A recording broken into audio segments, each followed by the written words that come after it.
बीमारियां बेसिकली होती क्यों हैं और उसका हल क्या हम फाइंड करते हैं? हमारा जो लाइफस्टाइल है वो गलत होता है, प्लस हमारी डाइट गलत होती है। और हम वो डाइट खाते हैं और प्रॉपर तरीके से डाइजेस्ट नहीं होती और वो डिटॉक्सिफाई नहीं होती। जो सही डाइट्स है ना, उनको भी हम सही तरह से नहीं लेते। किचन हमारा बीमारियों का घर है आजकल। बंदा कहते हैं जी फास्ट फूड, दूसरी चीज़ें। अब आपका जो कुकिंग ऑयल है ये प्रोसेस कुकिंग ऑयल है, ठीक है, वो उसमें से घी पे तो क्रॉस लगा दे, लेकिन देसी घी आपको लाजमी यूज़ करना चाहिए। और मैं कहता हूँ 3 किचन में दुश्मन बैठे हुए आपके कुकिंग ऑयल के अलावा, वो है सफ़ेद दुश्मन। हेलो अस्सलाम वालेकुम नाज़रीन, मैं डॉक्टर रमाडा, आप देख रहे हैं QAS हेल्थ। उम्मीद करते हैं आप सब खैरियत से होंगे। नाज़रीन, आज हम बात करने जा रहे हैं बीमारियां बेसिकली होती क्यों हैं और उसका हल क्या हम फाइंड करते हैं, और बीमारियों से बचने के लिए हमारी बॉडी के अंदर एक डिटॉक्सिफिकेशन का एक प्रोसेस होता है, वो किस तरह से चलता है। इस मौजू पे बात करने के लिए हमारे साथ मौजूद हैं एक ऐसी पर्सनैलिटी जो किसी तारुफ की मुहताज नहीं है। हमारे साथ मौजूद हैं डॉक्टर इजहार खान, जो कि MD स्पेशलिस्ट हैं अल्टरनेटिव मेडिसिन में और होम्योपैथिक स्पेशलिस्ट भी हैं, और साथ साथ हेड ऑफ डिपार्टमेंट हैं alternative medicine Lions International Hospital Gulberg से। डॉक्टर साहब, वेलकम करते हैं प्रोग्राम में एक दफ़ा से, खुश आमदीद। Thank you. डॉक्टर साहब, जानना बहुत ज़रूरी है, जो लेम हैन हैं, जो पेशेंट्स आजकल पाकिस्तान में आप देखते हैं कि बढ़ती हुई बीमारियां, आए रोज़ बहुत सारे पेशेंट्स जो कंप्लेंट्स कर रहे होते हैं। मैं ये जानना चाह रहा हूँ कि बीमारियां बेसिकली होती कैसे हैं, थोड़ा सा इस पर रोशनी डालिए। Thank you very much doctor साहब। सबसे पहले तो मैं कासिम अली शाह फाउंडेशन का बहुत शुक्रिया अदा करता हूँ, और कि शाह साहब ने मोहब्बत फरमाई और उन्होंने बात उनसे हुई, उन्होंने कहा जी आपने हाज़िर होना है, तो हम हाज़िर हो गए। उनसे एक प्यार का ताल्लुक़ है। आपने बड़ी खूबसूरत बात की। ये बेसिकली आपके प्लेटफॉर्म का भी और हमारा भी बेसिक जो मोटिव है वो यही है कि हम बेसिकली हेल्थ अवेयरनेस पे काम करें, लोगों को कॉन्सेप्ट दें कि बेसिकली बीमार आप हों ही ना, ठीक है। वो कहते हैं जी बीमार होना ये हमारे इख्तियार में है। मैंने कहा जी आपके इख्तियार में है एक चीज़। और इसी तरह से अगर आप खुदा न खास्ता बीमार हो गए तो आप किस तरह अपनी मुकम्मल परमानेंट सेहतयाबी की तरफ जा सकते हैं।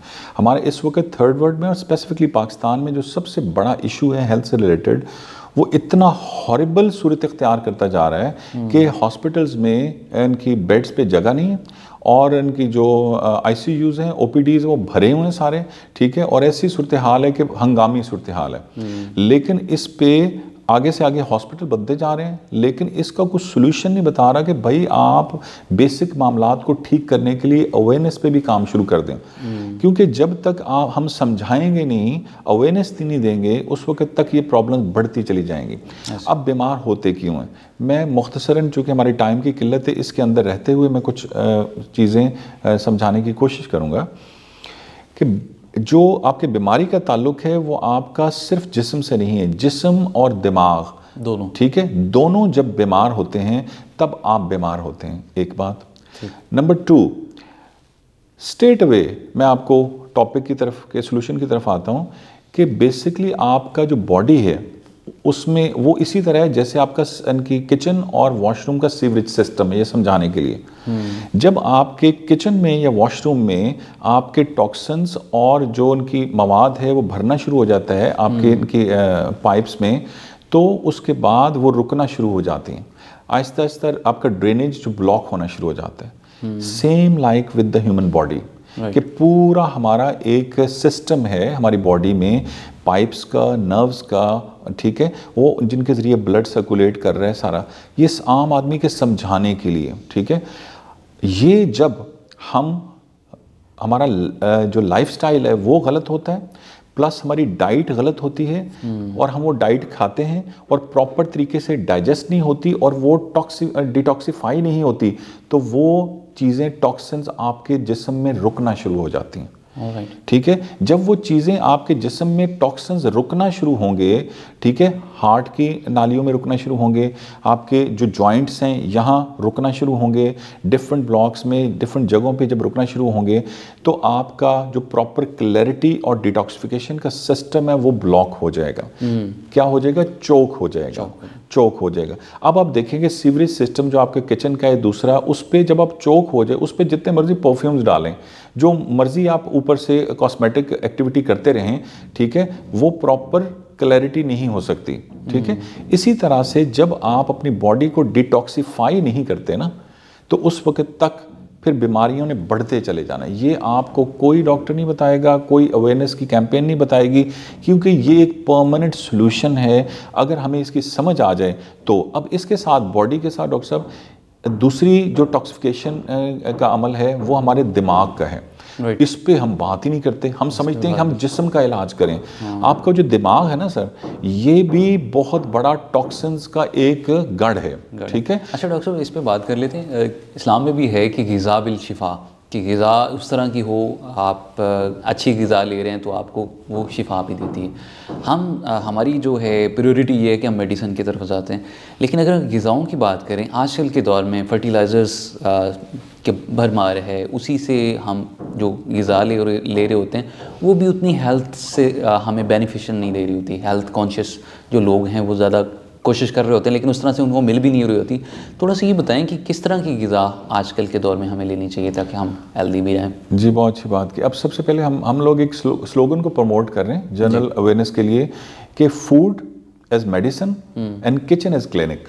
अच्छा, तो ये आप सब लोगों से रिक्वेस्ट है कासिम अली शाह फाउंडेशन के प्लेटफॉर्म से कि आप लोग लिख के घरों में लगा लें, food as medicine and kitchen as clinic. अगर हम यहाँ तक रहेंगे सर, इसका क्या कॉन्सेप्ट क्या थोड़ा जी आप देखें कि उसका पर्पस है कि जब आप फूड को आप सबसे आपने कहा नहीं ग़िज़ा बिल शिफा, भाई सबसे पहले तो एक मैं बताऊं कि ग़िज़ा जो है ना, हम समझते हैं कि ग़िज़ा बहुत खानी चाहिए ये भी चीज़ खानी चाहिए, इसमें भी बड़ा हेल्दी, ये भी सबसे पहले तो एक चीज़ है कि जो रॉन्ग फूड्स हैं जैसे फास्ट फूड हैं, ठीक है, और ऐसे फूड्स हैं जो कि सेहत के लिए बेटर नहीं है, अननेचुरल हैं, वो तो बिल्कुल आप उनको साइड पे कर दें ना, कि उसको तो बिल्कुल आप छोड़ दें। इस पर तो ज़्यादा बात करने की ज़रूरत नहीं है, सबको पता है, ठीक है। जो सही डाइट्स हैं ना, उनको भी हम सही तरह से नहीं लेते, एक चीज़। दूसरी बात यह है कि फॉर एग्जांपल हम किचन में जाएं, किचन हमारा बीमारियों का घर है आजकल। बंदा कहते हैं जी फास्ट फूड दूसरी चीज़ें, इस पे तो सब बात करते हैं, वो तो है ही गलत, उन पे क्रॉस लग गया। अब जो हमारा किचन, हम कहते हैं हम घर का खाना खाते हैं, ओ भाई इसको भी बहुत ज़्यादा ठीक करने की ज़रूरत है। सबसे पहले आपका कुकिंग ऑयल, ठीक है, क्योंकि इसकी ज़्यादा से ज़्यादा अवेयरनेस देने की ज़रूरत है। जो भी एक टैग लाइन के तौर पे मैं बातें बता रहा हूँ कि जो भी चीज़ प्रोसेस से गुजर के आई है, जिसमें केमिकल्स हैं, जो प्रोसेस फूड, ठीक है, प्रोसेस इनकी। अब आपका जो कुकिंग ऑयल है ये प्रोसेस कुकिंग ऑयल है, ठीक है, वो उसमें से नेचुरल तो कुछ होता नहीं। तो आपने सिंपली, अब सबको पता है, बार बार रिपीट भी हम लोग करते रहते हैं चैनल्स पे कि आप जो है ना सादा यार, आप जो नेचुरल कुकिंग ऑयल्स हैं वो खुद बनवा के अपने घर में यूज़ करें, और इनकी जो प्योरीफाइड रिफाइंड ऑयल्स हैं उनसे जान छुड़ाएं। अच्छा डॉक्टर साहब, इस पे भी बड़ी डिबेट होती है कि हमें कुकिंग ऑयल की तरफ जाना चाहिए या घी की तरफ जाना चाहिए। कुछ लोग कहते हैं जो घी को प्रोसेस करने के बाद हम कुकिंग ऑयल, घी कौन सा जो उनके बासमती घी है? जी जी बिल्कुल। अच्छा, हम उसकी वो तो देखें, वो बिल्कुल ही गलत है, ठीक है। आप घी पे तो क्रॉस लगा दें, लेकिन देसी घी आपको लाजमी यूज़ करना चाहिए, ठीक है। इसका बेसिक कॉन्सेप्ट क्या है कि कोई भी चीज़ आप ले रहे हैं, आपकी जो वेन्स हैं या नालियां हैं उनमें फूड की या दूसरी जिस्म की, वहाँ पे वो जमे ना, ठीक है। आपका जो बॉडी टेम्परेचर है उसमें मेल्ट हो जाना चाहिए। फॉर एग्जांपल जो सरसों का तेल है ना, आप उसमें अचार बनाते हैं तो आप सालों ख़राब नहीं होता, वो जमता ही नहीं है, तो आपकी बॉडी में भी नहीं जमेगा, एक बात। इस तरह से देसी घी जो है आपके बॉडी टेम्परेचर पे मेल्ट कर जाता है, that's an approved like cooking oil. इसी तरह से आप उनकी जो है जैतून का तेल, उसको इस्तेमाल करें, आप कोकोनट ऑयल इस्तेमाल करें, तिल का तेल इस्तेमाल करें, बेतहाशा तेल हैं जो कि आप कुदरती तौर पे इस्तेमाल कर सकते हैं। इसके अलावा, क्योंकि इस पे बात लंबी हो जाएगी, 3 और मैं कहता हूँ 3 किचन में दुश्मन बैठे हुए आपके कुकिंग ऑयल के अलावा, वो है सफ़ेद दुश्मन।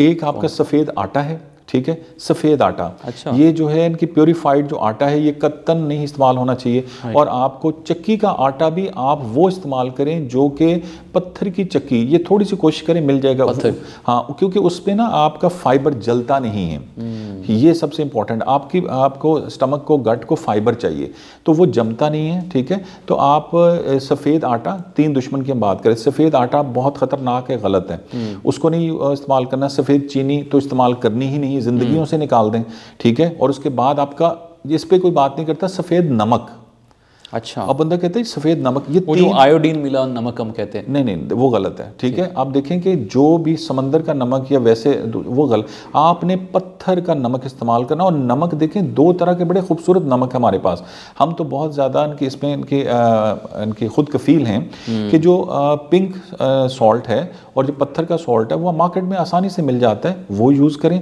सफ़ेद नमक इस्तेमाल ना करें।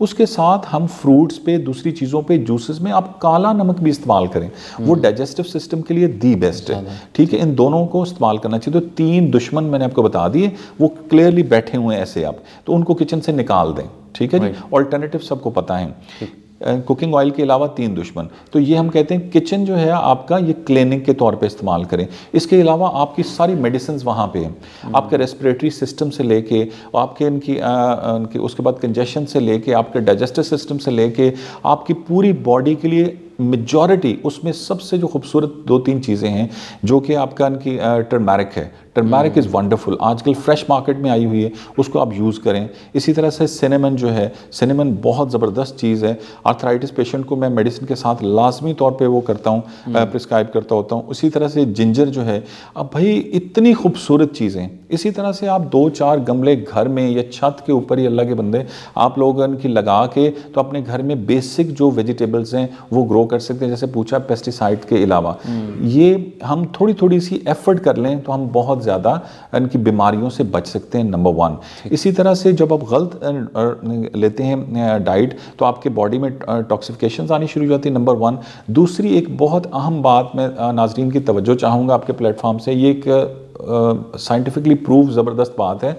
अब आप पूछेंगे कि डिटॉक्सिफाई कैसे करना है बॉडी को ना, उसमें जो सबसे बड़ी डाइट के अलावा, डाइट में मैं 1-2 चीज़ें बता देता हूँ, वो है, इसको गौर से आप सुने कि रात आप जब सोते हैं, तो जैसे आपने बात की डिटॉक्सिफिकेशन का प्रोसेस क्या है, उसमें मतलब कौन सी ऐसी ग़िज़ाएँ भी जो होती हैं ना, जो हम देसी ग़िज़ाएँ कहते हैं, जी मैं बता, वो कौन सी हैं जो इसमें हेल्प करती हैं डिटॉक्सिफिकेशन में? और तीसरी बात जो मैं कहना चाह रहा हूँ कि ऐसी कौन सी ग़िज़ाएँ हैं जो एजिंग प्रोसेस में आपको हेल्प करती हैं, मतलब लेट करती हैं एंटी एजिंग के तौर पर? बिल्कुल ठीक।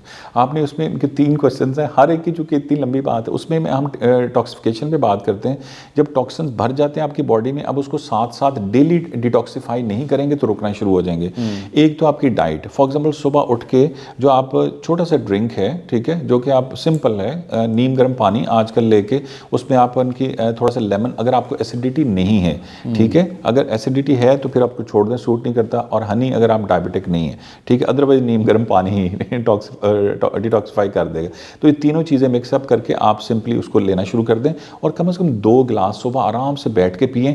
और पानी पीने का जो तरीका है, पानी पे पूरा एक प्रोग्राम बनता है, मैं आपको बताऊं। अच्छा, पानी पीने का तरीका, हम लोग ना इनकी घट करके जो पानी पीते हैं, ये बिल्कुल इसका कोई फ़ायदा नहीं होता हमें।